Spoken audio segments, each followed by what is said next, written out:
नमस्कार. अवतीभोवतीमध्ये आपलं स्वागत आहे. माझ्या व्हिडिओचं थंबनेल मी असं ठेवलं आहे की ना घर का ना घाट का. याच्यावर ना आपल्याला कल्पना आलीच असेल मी कोणाबद्दल बोलते. आता नुकतंच भारतीय जनता पक्षाचं राष्ट्रीय अधिवेशन साईनगरीत शिर्डी इथे पार पडलं. अमित शहा जे केंद्रीय गृहमंत्री आहेत ते या कार्यक्रमाला हजर होते. त्यांच्या उपस्थितीमध्ये हा कार्यक्रम पार पडला आणि अनेक मान्यवर म्हणजे त्यांचे पक्षाचे अनेक नेते, काही केंद्रीय मंत्रीसुद्धा या संमेलनाला उपस्थित होते. यामध्ये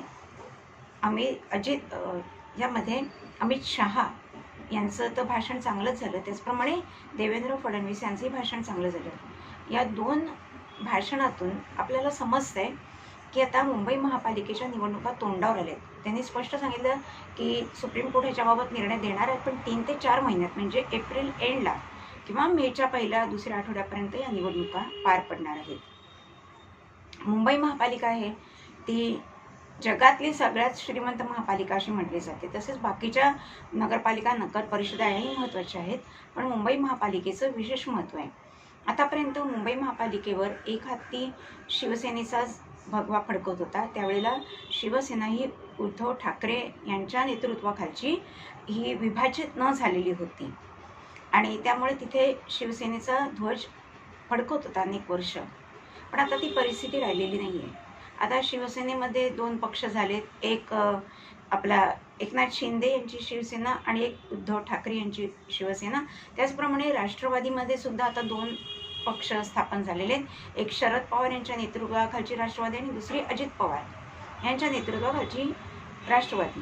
आता अमित शहा यांनी स्पष्ट सांगितले जे मोदी साहेबांनी मे महिन्यामध्ये लोकसभेच्या निवडणुकीपूर्वी म्हटलं होतं की असली शिवसेना, खरी शिवसेना ही एकनाथ शिंदे यांची शिवसेना आहे आणि उद्धव ठाकरे यांची नकली शिवसेना. त्याचप्रमाणे आता असं म्हणता येईल, म्हणजे अमित साहेब असं म्हणाले, अमित शहा, की आता राष्ट्रवादी सुद्धा जी आहे ती अजित पवारांची राष्ट्रवादी ही खरी राष्ट्रवादी आहे आणि त्यामुळे या 2 खऱ्या पक्षांसोबत आपली युती आणि आपली महायुती त्यामुळे टिकून आहे. आणि त्याचमुळे या 2 पक्षांनी भारतीय जनता पक्षाला साथ दिली आणि भारतीय जनता पक्षाने सुद्धा मदतीचा हात देऊ केला. त्यामुळे भारतीय जनता पक्षासह या 2 गटांना म्हणजे शिवसेनेच्या एकनाथ शिंदे गटाला आणि राष्ट्रवादीच्या अजित पवार गटाला प्रचंड बहुमत मिळालं आणि विधानसभेमध्ये त्यांच्या हाती महायुतीमध्ये सत्ता आली आणि देवेंद्र फडणवीस हे मुख्यमंत्री झाले. त्यामुळे त्यांनी असं दाखवून दिलं की जनतेने जो जनादेश दिला तो आम्ही स्वीकारला आणि त्यामुळे त्यांनी जनतेचे, पक्ष कार्यकर्त्यांचे आभार मानलेले आहेत. आता आपल्याला बातम्या सध्या काय ऐकू येत आहेत की आता उद्धव ठाकरे हे भाजपाशी जवळीक करू इच्छित आहेत आणि याची उदाहरणं आपण पाहिलेली आहेत की सामना या त्यांच्या मुखपत्रातून संजय राऊत सारख्या माणसांनी, म्हणजे त्याच्या स्तुतीला किंवा टीकेला फारसं आपण महत्त्व देत नाही आहे, पण त्यांची जी स्तुती सुमन किंवा जी टीका असते ती अर्थातच पक्षप्रमुखांना मान्य असते आणि त्याप्रमाणे किंवा त्यांच्या संमतीने होते किंवा त्यांच्या सांगण्यानुसार होते.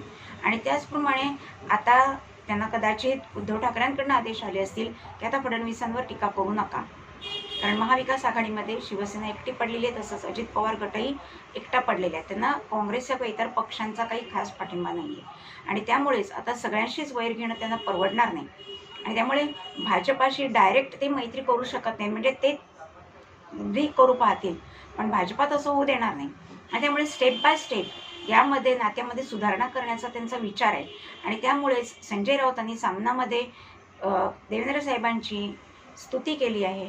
त्याच्यानंतर नागपूरच्या हिवाळी अधिवेशनामध्ये उद्धव ठाकरे स्वतः देवेंद्र फडणवीसांना भेटले आणि त्यांना पुष्पगुच्छ वगैरे देऊन 15 मिनिटं चर्चा केली. त्याच्यानंतर तब्बल 3 वेळा जो आदित्य ठाकरे म्हणजे त्यांचे सुपुत्र आहेत हेही फडणवीस साहेबांना जाऊन भेटलेले आहेत. तसंच आपल्याला माहिती आहे की विधानसभेचे जे स्पीकर आहेत नार्वेकर यांच्याशी त्यांनी संवाद साधलेला आहे. त्याचप्रमाणे आता सुप्रिया सुळे आणि अमोल कोल्हे हे जे राष्ट्रवादीचे हे सुद्धा शरद पवारांबद्दल चांगली भाषा वापरताना दिसत आहेत. याचा अर्थ काय की ते बहुतेक अंदाज घेत आहेत की भाजपा आपल्याला कितपत जवळ येऊ देईल किंवा आपण त्यांच्या कितपत जवळ जाऊ. कारण शिवसेनेचं एकच लक्ष आहे की आता जर महापालिकेतली सत्ता आपली गेली तर आपलं अस्तित्व संपलं. आणि मला वाटतं ही सुवर्ण संधी या महायुतीला आहे, जशी आपल्या सामान्य जनतेला आहे, की सामान्य जनतेने त्यांचं अस्तित्व पुसून टाकलं आणि जी हिंदुत्वाची साध शिंदेसाहेबांनी घातली आणि ज्याला अनुसरून ते उद्धव ठाकरे यांच्यापासून वेगळे झाले, कारण त्यांनी शिवसेनेच्या हिंदुत्वाशी फारकत घेतली, त्याला आणि भारतीय जनता पक्ष आणि राष्ट्रीय स्वयंसेवक संघ यांनी जी हिंदुत्वाची साथ घातली, त्यांना सामान्य मतदारांनी भरघोस प्रतिसाद दिला आणि आपल्यातलं हिंदुत्व हे जागृत झालं, मराठी बाणा जागृत झाला. आणि त्यामुळेच आपल्याला पुरतं कळून चुकलं, जे आपल्याला लोकसभेच्या वेळेला कळलं नव्हतं, की बेगडी शिवसेना ही उद्धव ठाकरे यांची आहे. आणि त्यामुळेच त्यांना आपण सत्तेपासून दूर ठेवलं. त्यांचे जेमतेम 8 ते 10 लोक निवडून आले आणि ही इसकत राष्ट्रवादीचीही झालेली आहे. आणि त्यामुळे आता हे दोन्ही पक्ष भाजपाशी मनोमिलन करण्याच्या प्रयत्नात आहेत. अजित पवार गट हा शरद पवार यांचा जो गट आहे तो अजित पवारांशी मर्ज होत पाहत आहे, जेणेकरून त्यांना त्यांच्या मुलीचंही राजकीय पुनर्वसन करायचं आहे. पण हे करताना सुद्धा शिवसेनेने थोडी काळजी बाळगलेली आहे, कारण लगेचच परत त्यांनी असं वक्तव्य केलं संजय राऊतांनी की महाविकास आघाडीत कोणतीही बिघाडी नाही. आम्ही तसं कुठचंही वक्तव्य केलेलं नाही, कारण आता त्यांना काँग्रेसशी एकदम फारकत घेऊन सुद्धा चालणार नाही, कारण भाजपाशी अजून त्यांचं पूर्ण अलायन्स झालेलं नाही किंवा त्यांनी बाहेरून पाठिंबा देतो असंही म्हटलेलं नाही. त्यांचे प्रयत्न चालू आहेत की भाजपाशी जवळीक करायची आणि परत मतदारांना फसवायचं. हिंदुत्ववादी भूमिकेत ते परत आलेले आहेत, कारण शिवसेनेच्या सगळ्यात जे राहिलेले नेते आहेत त्यांनी उद्धव ठाकरेंना सांगितलेले की आपण जर आता हिंदुत्वाची कास सोडली तर आपल्याला निवडणुकीत काहीही यश मिळणार नाही. आणि त्यामुळेच परत त्यांनी हिंदुत्वाचा मुद्दा उचलून धरायचा ते प्रयत्न करत आहेत. भाजपाशी आपली वैचारिक काहीतरी बांधिलकी आहे किंवा आपली मतं जुळणे ते दाखवण्याचा प्रयत्न करत आहेत. सामान्य माणसाला बोलवण्याचा प्रयत्न केला, पण आता सामान्य माणसं ही जागी झालेली आहेत, सामान्य मतदार हा जागे झालेला आहे. आणि त्यामुळे परत येणाऱ्या महापालिकेच्या स्थानिक स्वराज्य संस्थांच्या नगर परिषदेच्या ज्या निवडणुका आहेत त्यामध्ये पुन्हा या दोन्ही पक्षांना आपण दूरच ठेवलं पाहिजे. त्यांचा एकही नेता किंवा उमेदवार हा निवडून आला नाही पाहिजे, ही काळजी आपण घेतली पाहिजे. आता आपण जे मतदान आहे ते शिंदेसाहेब आणि भारतीय जनता पक्ष हे जर एकत्र लढत असतील तर त्यांच्या किंवा त्यांचे जिथे वेगवेगळे उमेदवार असतील त्यांच्याच पारड्यात भरभरून मतदान केलं पाहिजे, जेणेकरून परत महापालिका ही या सत्ताधारी पक्षाच्याच हातात राहील. आणि जो महापालिकेची जो कारभार उद्धव ठाकरे यांच्या हातात आला होता तेव्हा त्यांनी पैशाचा किती गैरव्यवहार केला याची सगळी वर्णन आपण वर्तमानपत्रातनं वाचलेली, न्यूज चॅनलवर पाहिलेली आहे. कोविडच्या काळात वॅक्सिनेशन जेव्हा चालू होतं त्या वॅक्सिनमध्ये सुद्धा त्यांनी गैरकारभार केला. जी कोविड सेंटर उभारली जात होती त्याच्यामध्ये गैरव्यवहार केला. एवढंच नाही तर जे कोविडनी माणसं मृत होत होती त्यांना कव्हर करण्यासाठी जी कव्हर्स तयार केली होती त्याच्यामध्ये सुद्धा त्यांनी पैसे खाल्ले. कुठूनही त्यांनी पैसे खाण्याची एकही संधी सोडलेली नाही. इतकी माणुसकी ज्यांनी विसरलेली आहे त्यांना परत महापालिकेमध्ये निवडून आणणं म्हणजे आपल्या पायावर आपण धोंडा पाडण्यासारखं आहे.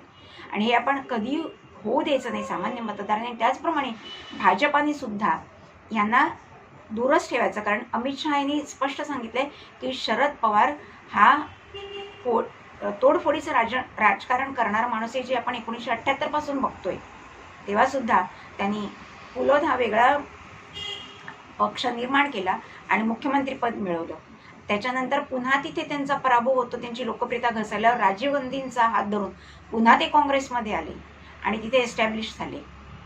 आणि त्याच्यानंतर परत त्यांनी सोनियाला विरोध केला की ही विदेशी बाई आमची पंतप्रधान नाही होता कामा. आणि पुन्हा जेव्हा त्यांचं महत्त्व कमी झालं तेव्हा परत सोनिया गांधींशी ते भेटले आणि त्या बाईशी त्यांनी काँग्रेस पक्षाशी अलायन्स केलं.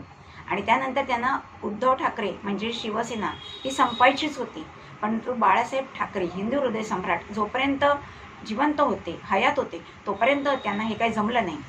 पण ही संधी त्यांनी 2019 साधली आणि उद्धव ठाकरेंना मी तुम्हाला मुख्यमंत्री बनवतो, तुम्ही आम्हाला समर्थन द्या, आपली सत्ता आपण आणूया महाविकास आघाडीची, अशी प्रलोभनं देऊन त्यांना भारतीय जनता पक्षापासून फारकत घ्यायला लावली आणि त्यांना मुख्यमंत्री औटघटकेचं बनवलं. आणि आता विधानसभेत जेव्हा दोन्ही पक्षांचा दारुण पराभव झालेला आहे तेव्हा आता ते कोणतेही सांत्वन उद्धव ठाकरे यांना देत नाही आहेत. आणि यामुळेच उद्धव ठाकरे सैरभैर झालेले आहेत.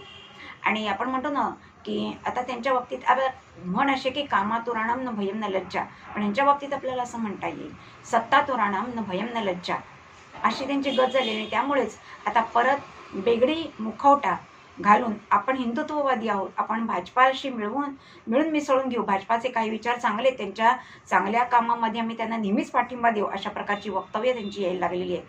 पण हे त्यांनी पांघरलेलं कातडं आहे, खोटेपणाचा मुखवटा आहे, त्याला आपण सामान्यांनी कधीच भीक घालता कामा नये आणि बळी पडता कामा नये.